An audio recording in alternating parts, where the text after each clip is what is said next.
안성환의 시사야.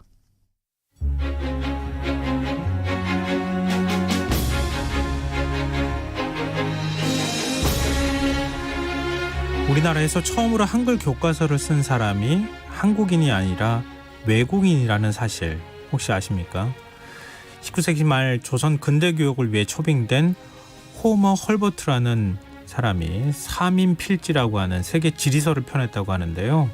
국립한글박물관이 최근 호머 헐버트가 쓴 한글 교과서를 단행본으로 출판했다고 합니다. 어떤 모습일지 관심이 쏠리는데요. 오늘 흔적의 역사에서는 호머 헐버트가 어떤 인물인지, 어떤 이유로 한글 교과서를 쓰게 됐는지 이야기 나눠보겠습니다. 경향신문 이규환 선임기자 나와 계십니다. 안녕하세요. 네, 안녕하십니까. 네. 호머 헐버트 하면 되게 낯익은 인물이거든요. 우리 독립운동. 예, 그렇습니다. 또 외국인이지만 뭐 일제 침략 야역에 맞서서 한국의 독립운동을 위해서 평생을 바친 분이다라고 하고, 그분의 유명한 말씀이 있습니다. 나는 웨스트민스터보다 한국에 묻히고 싶다라는 유명한 말씀을 하셨죠. 그러면은 그 바람이 이루어졌습니까? 그렇습니다. 이것도 되게 공교로운데요. 1949년에 미국에 계시다가 광복절을 맞이해서 국빈 초청을 했습니다. 대한민국 정부가. 그 당시 이미 86살의 고령이셨어요. 근데 이 고령인데다가 또 한 달간의 여정으로 이제 왔거든요. 네. 쓰러져 가지고 한국에 온 지 일주일 만에 아유. 그만 별세를 하시고 말았죠. 그래서 양화진 외국인 선교사 묘지에 묻히셨습니다. 그 양화진 외국인 선교사 묘지에 굉장히 독립운동하신 외국인들이 많이 계신 걸로 제가 알고 있는데요. 근데 이 호머 헐버트는 을사늑양 무렵에 고종의 비밀 특사로 활약했다. 네. 이런 걸로 유명하시죠. 유명하지 않나요? 그래서 뭐 고종의 신임이 워낙 두터웠다 그러고요. 한 번이 아니라 3번이나 특사를 하셨습니다. 비밀물사. 그러니까 1905년에 미국의 루즈벨트 대통령에게 을사늑약이 무효라는 고종 황제 친서를 전달하는 임무를 맡아서 워싱턴을 방문했고, 그다음에 1907년에 헤이그 만국 평화회 유명한 회의가 있잖아요. 거기에 참석하는 국가 원수들을 방문해서 일제 침략주의를 고발해서 도움을 청하라라는 또 임무도 맡았고요. 그다음에 1909년 상하이에 있는 은행에 위치되어 있던 그런 고종의 내탕금을 찾아오라라는 특명도 받았었습니다.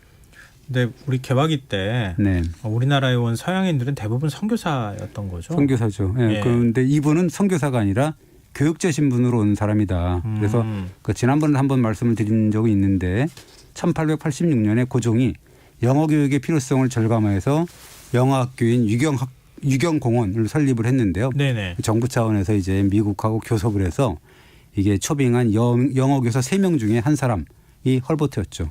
근데 어떻게 외국인이 우리 한글 교과서를 펴낼 생각을 했을까요? 이 당시에 조선인 지식인들 보면 기껏해야 뭐 청나라, 일본, 러시아 정도만 알고 있었겠죠. 뭐 세 나라가 세상의 전부인 줄 착각을 했었는데, 교육자로서 헐버트가 조선인들한테 당장 필요한 거는 서양에서 가르치는 어떤 보편적인 지식이다. 그리고 그 지식을 담은 근대 서적이 필요하다라고 생각을 한 거고, 그래서 세계 지리서를 펴낸 겁니다. 근데 한글을 잘하셨나요? 직접 본인이 한글로 쓸 생각을 했을까 이런 생각이 드는데. 참 대단하죠. 그래서 헐버트가 그 책의 출간 이유를 서문에 밝힙니다. 뭐라고 쓰냐면, 한자 대신에 한글로 쓰면 선비와 백성, 남자와 여자 누구나 널리 보고 쉽게 알 수 있을 것인데, 우리나라 사람들, 그러니까 조선 사람들은 도리어 한글 없인 여기니 매우 안타까운 일이다라고 하면서, 그래서 나는 조선말과 한글에 익숙하지 않은 어리석은 외국인이지만 부끄러움을 잊고 특별히 한글로 세계 각국의 지리와 풍속을 기록하려 한다라고 합니다. 그래서 책 이름도 사민필지라고 한 거죠. 사민필지가 이게 무슨 뜻이에요? 선비사자, 백성민자, 반드시 필자, 알지자거든요. 그러니까 선비와 백성 모두가 반드시 알아야 할 지식이다라는 뜻이죠.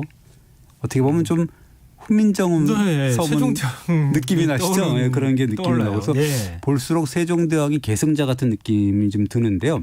이 책 출간된 게 1891년 무렵이거든요. 그러니까 외국인 헐버트가 쓴 이 한글 세계 지리 교과서, 이거는 최초의 순 한글 신문인 독립신문보다도 5년 정도 앞서서 발간됐다라는 사실이 굉장히 중요한 일이죠. 네, 굉장히 의미 있는 일인 거였다 그렇습니다. 이렇게 보이는데 이 사면필지라고 하는 교과서에 어떤 내용이 담겨 있는지도 궁금하거든요. 뭐 천문지식도 담겨 있는 데다가 각국의 지리, 그다음에 각국의 정부 형태, 사회 제도, 풍속, 산업, 교육, 군사력 이런 것들을 개괄을 했고요. 그다음에 태양계 그림도 그리고 그다음에 세계 전도, 대륙별 지도, 그 총천연색 지도가 8장 포함되어 있고요. 그다음에 나라별 대륙별 풍속과 정치 상황들의 특징을 나름대로 콕 집어서 설명을 했는데 예를 들자면 이렇게 썼어요. 400년 전에 유럽 사람들이 아메리카 땅에 들어가서 원래 있는 사람들을 점점 쫓아내고 스스로 큰 나라를 세웠는데 그것이 지금의 미국이다라는 거하고 아프리카 대륙은 50년 전부터 유럽인들이 해변을 빼앗고 피부가 검은 인종은 내륙으로 쫓겨 들어갔다라고 설명을 하고 뭐 그렇습니다. 당신이 이렇게 책 잘 안 썼을 것 같은데 헐버트는 자신의 조국이 미국이잖아요. 예. 미국에 대해서는 어떻게 설명을 했는지가 궁금한데요. 예, 그렇죠. 그러니까 미국 이렇게 설명을 합니다. 작고 약한 나라하고도 서로 조약을 맺으면 그 나라가 평등한 국가임을 분명히 알게 한다라고 했거든요. 이 말은 무슨 말이냐면 조약을 맺은 다른 나라 국가의 주권을 인정해 준다. 그리고 그 주권 국가가 다른 나라와 평등하게 지낼 수 있도록 미국이 도와준다라고 썼어요. 근데 실제는 그렇지 않았잖아요. 그렇습니다. 그래서 뭐 1905년에 을사 늑약 직전이죠. 미국이 가스라 테프트 밀약이라고 해서 일본의 조선 지배를 인정을 하고 또 국익에 따라 조선을 버리게 된 거죠. 그래서 미국은 을사 늑약 체결 후에 공사관을 가장 먼저 철수시킨 나라가 된 거거든요. 그러니까 헐버트가 그거를 뭐 알려주기 위해서 미국을 갔는데 홀대를 당하거든요. 그러니까 이제 헐버트가 이렇게 분통을 터뜨리는 거죠. 미국은 한국이 어려움에 닥쳤을 때 가장 먼저 한국을 저버리고 그것도 가장 모욕적인 방법으로 인사말도 없이 저버렸다라고 분통을 터뜨리는 거죠. 그 당시 조선이 제일 먼저 통상조약을 맺은 나라도 미국이었잖아요. 미국이고 미국하고는 뭐 거중조정이라 그래서 서로 상대방이 좋지 않을 때는 도와준다. 네. 뭐 해준다 이런 조약까지 있었거든요. 근데 강대국가하고 가스라 테프트 밀약도 말씀하셨지만 서로 간에 합의를 할 때 그냥 한국 당시 조선을 식민지배하는 것을 우린 묵인하겠다. 그렇죠. 이렇게 결정한 거잖아요. 그러면서 이제 자기는 필리핀을 이제 뭐 하겠다 뭐 이런 식으로 이제 양해를 한 거죠. 참 그것도 조금 좀 실망스럽긴 한데. 네, 그렇습니다. 근데 사면필지는 당시에 그 많은 사람들이 읽었습니까? 당연히 저희도 뭐 생각을 해보면 세계지가 되게 매혹적이잖아요. 어릴 때 이렇게 보면 뭐 어느 나라 프랑스가 어디 있고 이런 걸 되게 그 뭔가 선망을 하게 되고 이렇게 신기하게 되고 그러는데 뭐 당시에 그 이 조선 사람들 보면 또 뭐 굉장히 했겠죠. 그래서 각 교육기관에서 교재로 쓰였고 그리고 이제 그 외국의 정보에 목말라 했던 그런 상류층 폭발적인 인기를 끌었다라고 하는 건데 그 당시부터 이제 하와이 이민이 시작됐는데 실제로 이 헐버트의 사면필지가 그 많은 이걸 읽은 사람들이 그 하와이 이민을 뭐 결심을 굳히게 됐다라는 또 기록이 있습니다. 아, 그게 사탕수수 재배하고 뭐 그런 이렇게 하셨던 거죠. 분들이 그런 거. 나중에 독립자금도 하와이에 이민 가신 분들이 되기도 하고 그랬던 거군요. 아, 이게 시발이 됐던 게 사면필지라고 하는 그 중에 하나라고 합니다. 근데 앞서도 제가 여쭤봤던 것처럼 헐버트 한국어 실력은 어느 정도 했습니까? 한국어 잘했나요? 좀 믿기진 않은 거예요. 왜냐하면 1886년에 왔고 사면필지를 간행한 게 1891년이니까 약 5년 만에 한글로 교과서를 쓴 거니까 그만큼 한국에 능통했다는 건데 사실 뭐 일단 본인이 굉장히 노력을 해가지고 자비로 한국어 선생을 데려놓고 피나는 노력을 했다 그럽니다. 그래서 뭐 학생을 가르칠 때 5개월 만에 한국말을 섞어서 가르치기 시작했다. 그리고 2년째 돼서는 동사 일람표를 만들 정도로 문법에도 정통해졌다. 그리고 한국말을 거리낌 없이 구사할 정도가 됐다라고 했습니다. 헐버트는 이렇게 5개월 만에도 한국말 섞어서 말한다는데 우리는 10년, 20년씩 배워서 왜 안 되는 건지 참 이게 특별한 재능이 있어서인가요? 아니 그러니까 헐버트가 이렇게 얘기를 해요. 내가 뛰어나서 그런 게 아니다라고 얘기를 하면서 원체 한글이 배우기가 쉽고 과학적이다. 한글 덕분이다라고 하면서 이제 한글에 공을 돌리는데 생각해 보면은요. 한글을 창제한 다음에 예조판서였던 정인지가 이렇게 얘기를 하잖아요. 지혜로운 사람이라면 아침 나절이면 또 어리석은 사람도 열흘이면 한글을 배울 수 있다라고 얘기를 하잖아요. 근데 헐버트는 4일 만에 배웠다라는 거거든요. 그러면서 한글이 워낙 독창적이고 과학적일 뿐만 아니라 배우기도 쉬운 문자였기 때문에 나는 가능했다. 그래서 이제 헐버트가 이 배우기 쉬운 한글과 사랑에 빠졌다라고 우리가 볼 수가 있는 거죠. 아니 뭐 외국인들이 한국에 온 외국인들이 특히 그런 얘기를 많이 하잖아요. 예, 기술 시대에 예. 이렇게 문자나 이런 거 보낼 때 한글처럼 보내기 쉬운 문자, 네. 그대로 말하는 발음을 그대로 옮길 수 있는 문자가 없다. 이렇게 또 얘기하거든요. 그러니까요. 헐버트가 그 점을 이제 높이 사가지고 그 전 세계에 한글을 알리는 홍보대사가 됩니다. 그래서 불과 한국에 온 지 3년 만에 1889년에 뉴욕에서 발행되는 뉴욕 트리뷴이라는 그런 신문에 한국어라는 제목의 글을 발표를 하는데요. 근데 신문을 제가 봤거든요. 네. 보내줘서 봤더니 깜짝 놀랍니다. 왜냐하면 헐버트가 그려준 한글 모음 있잖아요. 아, 오, 이, 우가 그대로 신문에 이렇게 실립니다. 아, 이, 오, 이 이렇게 해가지고 실리고요. 그 활자도 없었을 텐데. 그려서 이제 만든 거죠. 쪽자로 만든 거죠. 네. 그러면서 헐버트가 뭐라 그러냐면 이 한글의 모음을 봐라. 짧은 수평, 수직의 선 또는 그 둘의 결합으로 만들어진다. 얼마나 과학적이고 단순하지만 과학적이냐라고 소개를 하면서 글자 구조로 볼 때 한글에 필적할 만한 단순한 문자는 세상 어디에도 없다라고 하는 거죠. 그래서 국제사회에 처음으로 한글을 자목까지 그려가면서 언어학적으로 분석 소개한 사람이 바로 서양인 헐버트였다라는 것이 이제 밝혀진 거죠. 얼마나 한글에 매료가 됐으면은 이렇게 기고까지 할 생각을 했을까요? 뭐 그것뿐만 아니라 한글을 국내에 소개하는 그런 그 눈부신 활약이 계속되는데 1892년에 영문 월간지 한국소식에는 한국의 문자라는 논문을 발표를 하게 되는데 세종이 얼마나 애민 정신이 강하고 법치 정신으로 똘똘 뭉쳤는지 그 백성의 삶을 개선하기 위해서 그렇게 쉬운 한글을 창제했다라고 하면서 한글은 그 어떤 문자보다도 간단하고 과학적인 방법으로 발명됐다라고 극찬을 하면서 한 가지 아쉬워합니다. 예. 땅을 치고 아쉬워하는 게 뭐냐면 조선이 한글 창제 직후부터 한자를 내던져버리고 한글을 받아들였다면 조선에게는 무한한 축복이었을 것이다 라고 헐버트가 얘기를 하는 거예요. 이 세종 임금이 한글 창제한 이후에 네. 앞으로 한문은 절대 쓰지 절대 쓰지 말고. 예, 한글 전용해라. 예. 그리고 후대 왕들도 그 선대의 뜻을 다 받들었으면은 예. 지금 당시에 이제 조선이었겠지만 예. 완전히 다른 나라가 돼 있을 것이다. 처음부터 백성들은 문맹이 없었겠죠. 그러면서 책도 많이 볼 수 있었고 지식이 보급됐을 거고 그랬겠죠. 그러면서 많이 달라졌겠죠. 그래서 그러면서도 정말 패부를 찌르는 한마디를 합니다. 헐버트가 뭐라 하냐면 지금이라도 늦지 않았다. 허물을 고치는 데는 너무 늦다는 얘기가 성립될 수가 없다라고 하면서 늦었지만 지금이라도 한글을 쓰라라고 호소를 합니다. 그러면서 뭐라 하냐면 영국인이 라틴어를 버린 것처럼 조선인도 결국 한자를 버리게 될 것이다. 믿는다라고 뭐 이렇게 좀 바랐습니다. 그러면서 헐버트가 이후에도 한국어는 대중연설에도 영어보다 낫다. 그리고 세종은 고대 페니키아 문자를 그리스에 전한 카드모스 왕자보다 조금도 뒤지지 않는다라고 하면서 세종을 인류사에 빛나는 업적을 남긴 인물로 평가를 합니다. 이 한글을 세계에 알린 분으로도 기억해야겠네요. 그것도 우리가. 130년 전에. 그러니까요. 네. 그러니까요. 그러니까 그때 한글도 제대로 안 쓰고 문맹률도 굉장히 높았던 시절이었고 네. 한문 쓰는 게 일종의 이제 뭐랄까요? 이 우월적 지위를 과시하는 수단이 됐던 시대였는데. 그렇습니다.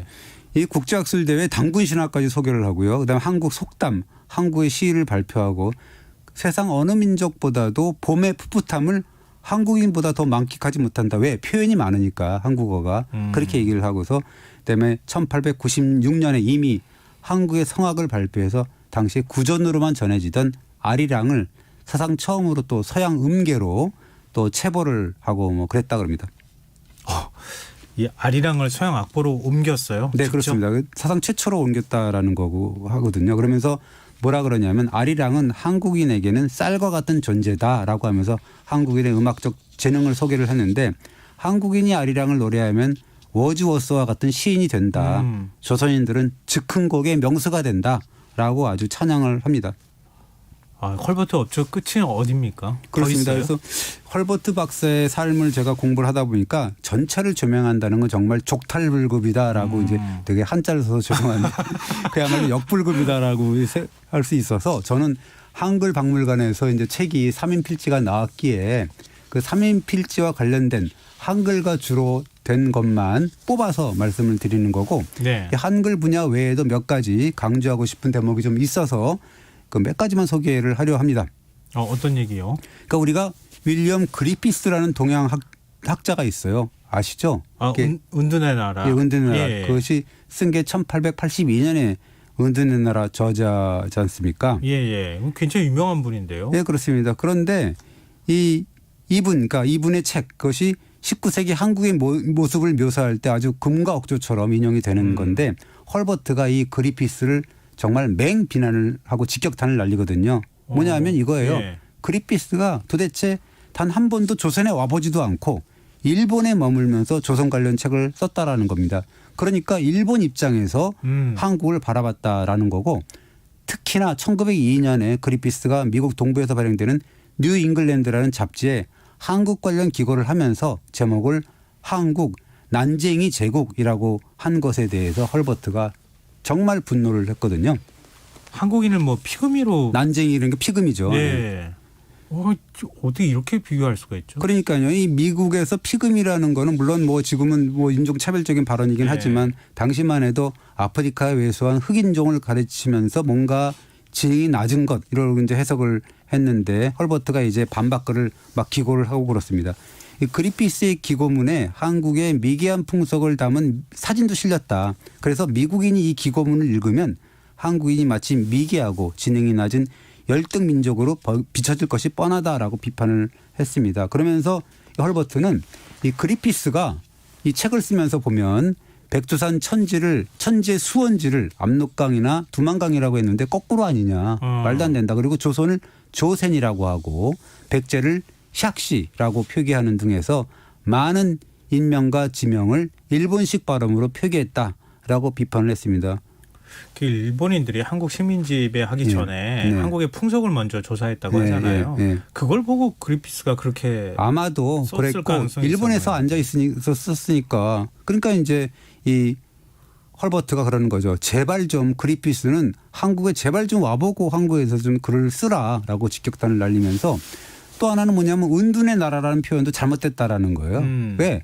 한국이 이미 개화기를 앞당기고 있고 정치 형태도 바꾸고 있으니까 더 이상 은둔의 나라로 표현하면 안 된다라는 거고 그래서 이 그리피스 때문에 영토도 프랑스만큼이나 크고 인구도 스페인의 1.5배나 되는 한국이 지능적 신체적으로도 이 업신여김을 당하고 있다라고 분개를 했습니다. 헐버트는 정말 한국을 사랑하셨던 분이네요. 그러면서 이게 헐버트가 조선이라는 그런 한자를 모닝캄으로 이렇게 이제 번역을 한 것도 잘못됐다라고 얘기를 하는 거죠. 왜냐하면 이 표현은 1883년에 미국을 방문했던 조선의 사절단이 있거든요. 보빙사가 있는데 그 안내를 맡은 퍼시빌 노엘이라는 사람이 1885년에 쓴 책이 있어요. 거기 보면 조선 더 랜드 오브 더 모닝캄이라고 한 책이 있는데 그거에서 비롯된 그런 표현인데요.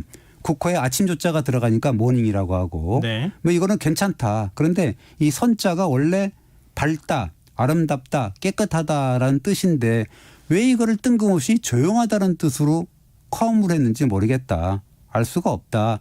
이걸 굳이 표현하자면 서광이 비치는 찬란한 아침 이런 정도로 우리가 표현해야 된다라고 이제 반박을 합니다.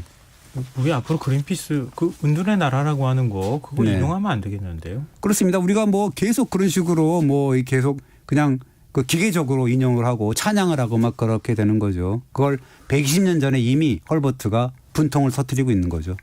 우린 한번 좀 되돌아봐야 될 것 같습니다. 그래서 이 헐버트 박사 이야기를 공부하는 내내 저는 사실은 얼굴이 붉어졌거든요. 왜냐? 조금 부끄러워서 붉어졌다고 생각이 됩니다. 우리가 우리 스스로를 표현할 때 뭐 고요한 아침의 나라, 뭐 은둔의 나라 이렇게 표현을 했던 건데 그게 다 잘못된 거였었다. 그렇습니다. 그리고 헐버트가 한국 독립을 위해서 그렇게 동분서주하고 있을 때 과연 조선인 한국인들은 뭐 하고 있었는지 한번 반성을 해보면 좋을 것 같습니다. 오늘 참 헐버트라고 하는 인물을 통해서 우리 스스로를 좀 되돌아보는 시간이 아니었나 싶습니다. 오늘 말씀 고맙습니다. 네. 예, 흔적의 역사 지금까지 경향신문 이기환 선임 기자와 함께했습니다. 오늘 모바일 상품권 당첨자는 홈페이지 공지사항에서 확인하실 수 있습니다. 오늘 밤 기온이 뚝 떨어져서 한 영하 4도 넘게까지 내려간다고 하는 얘기가 있거든요. 감기 조심하시고요. 김성환의 일사 오늘 순서 여기서 마치도록 하겠습니다. 편안한 밤 되십시오.